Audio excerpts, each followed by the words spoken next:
നിത്യമല്ലിപ്പൂവ് കണ്ടിട്ടുണ്ടോ? ചെമ്പരത്തിയിലെ ഇത്തിരി കുഞ്ഞന്മാരാണിവരെന്ന് പറയാം. ഒരു 10 മണിപ്പൂവിൻ്റെ വലിപ്പം മാത്രമേ ഉള്ളൂ. ചെറിയ ഇലകളും കുഞ്ഞൻ പൂക്കളുമായി നിത്യവും പൂത്തു നിൽക്കുന്ന നിത്യമല്ലി.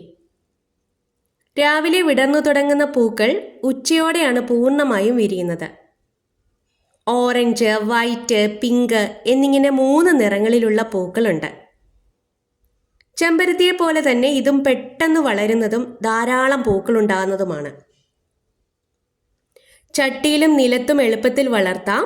നിലത്ത് വെച്ചാൽ 1 മീറ്റർ 1.5 മീറ്റർ വരെയൊക്കെ ഉയരം വെക്കും. ചട്ടിയിൽ വെച്ച് പ്രൂൺ ചെയ്തൊക്കെ ബുഷിയായിട്ട് നിർത്താം. എപ്പോഴും ഇതിൽ പൂക്കളുണ്ടാവും. അതുകൊണ്ടാവാം ഇതിന് നിത്യമല്ലി എന്ന് പേര് വന്നത്. പച്ച കുഞ്ഞിലകൾക്ക് നടുവിൽ ഈ കുഞ്ഞു പൂക്കൾ പിടിച്ചു നിൽക്കുന്നത് കാണാൻ നല്ല ഭംഗിയാണ്. പൂക്കൾ കൊഴിഞ്ഞു കഴിഞ്ഞാൽ അവിടെ വിത്തുകൾ ഉണ്ടാവും.